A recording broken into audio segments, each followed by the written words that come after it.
Many thanks for staying with your number one independent radio station, Ray Power 100.5 FM Abuja. Hello and welcome to the news desk. I am Chukudima Eni. First, the headlines. Federal government targets jobs, revenue as solid mineral ministry, NCDC, deepen mining cooperation. Workers picket National Insurance Commission over anti-labor practices. And Cameroon separatists declare 3-day ceasefire for papal visit. An urban era swept away by Peter Magai's Hungary election landslide. Details of this and more coming up shortly.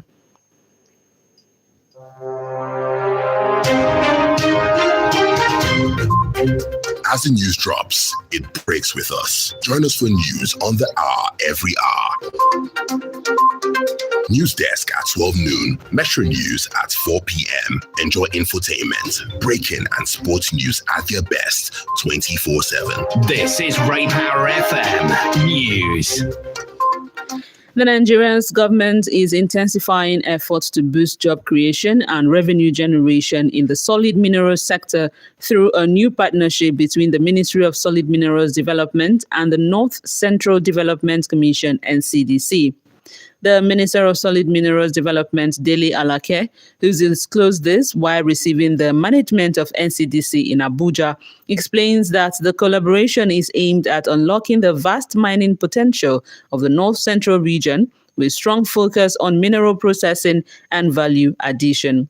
Alake says over 300 artisanal and small-scale miners have been organized into the cooperatives to curb illegal mining and integrate operators into the formal sector, as he further disclosed that the government has also intensified enforcement with more than 300 illegal miners arrested, while about 150 suspects, including foreigners, are currently being prosecuted. While the minister reveals that the federal government's local value addition policy is already yielding results with new mineral processing projects underway in the North Central region, he adds that the policy has contributed over $2 billion to Nigeria's economy by promoting in-country processing of mineral resources, reducing raw material exports, and boosting industrial growth. The North Central Development Commission was established under the North Central Development Commission Act of 2024 to address infrastructure and development challenges across Benue, Kogi, Kwara, Nasarawa, Niger, Plateau State, and the Federal Capital.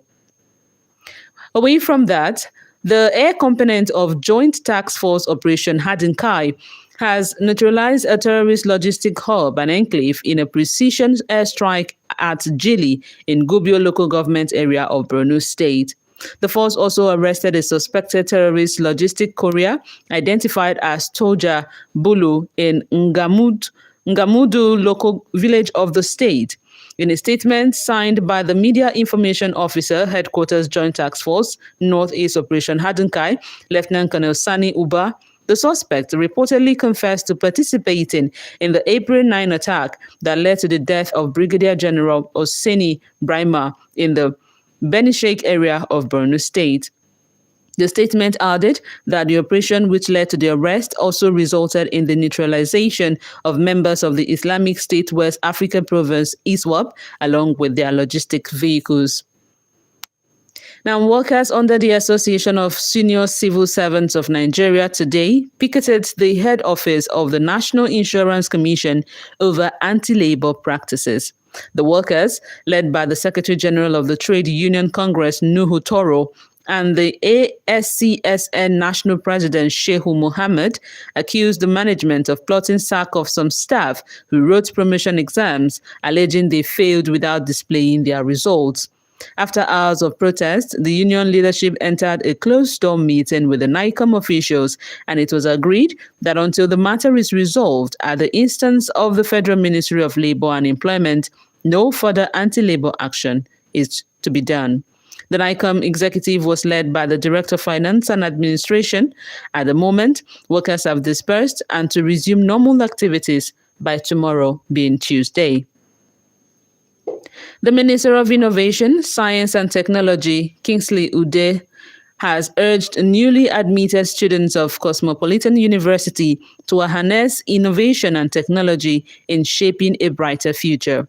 Speaking as guest at the institution's third matriculation ceremony held in Abuja over the weekend, the minister stressed that degree certificates alone no longer guarantee employment in today's evolving global landscape.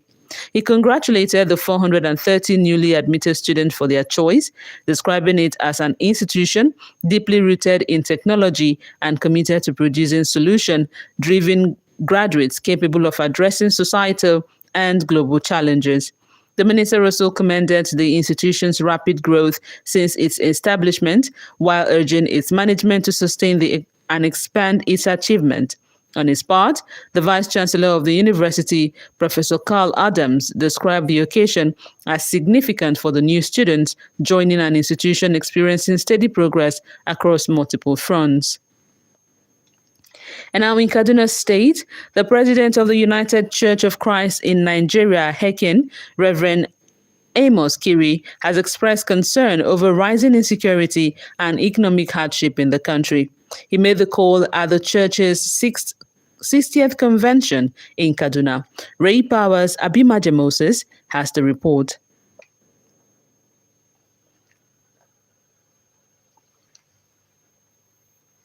The 60th National Convention of HECIN Church brought together worshippers and leaders to reflect on national issues, including insecurity, economic challenges, and spiritual growth. Reverend Amos Kiri described the security situation as worrisome, condemning the activities of terrorists and calling for stronger government action to protect citizens, especially in vulnerable communities. If there's anyone that needs the gospel more at this point in time, it is the terrorists, because what they are doing is contrary to humanity. Representing Governor Obasani, the Kaduna State Commissioner for Sport, Professor Benjamin Gugong, reaffirmed the state government's commitment to inclusive governance and improving the welfare of citizens. The people of Southern Kaduna, the people of Northern Kaduna, everybody feels his part and passion of the present Kaduna state, and that is why we're enjoying the peace we're enjoying. Speakers at the convention also called on political aspirants ahead of the 2027 elections to conduct themselves with decorum and focus on national unity and development. The division we have in this country is not taking us anywhere. It's rather destroying and fragmenting the country. Because it is not through violence that you can be able to get whatever leadership you are seeking for. Highlights of the convention included the ordination of 4 pastors as the church emphasized faith and resilience in the face of national challenges. Abimaje Moses, Ray Power News, Kaduna. You're still listening to the news desk on Ray Power 100.5 FM. In the highlights of the news, federal government targets jobs, revenue as Solid Minerals Ministry NCDC deepen mining cooperation. Workers picket National Insurance Commission over anti-labor practices. And still to come, Cameroon separatists declare 3-day ceasefire for papal visits. Urban era swept away by Peter Magyar's Hungary election landslide, plus business, entertainment, sports and weather. To stay with us.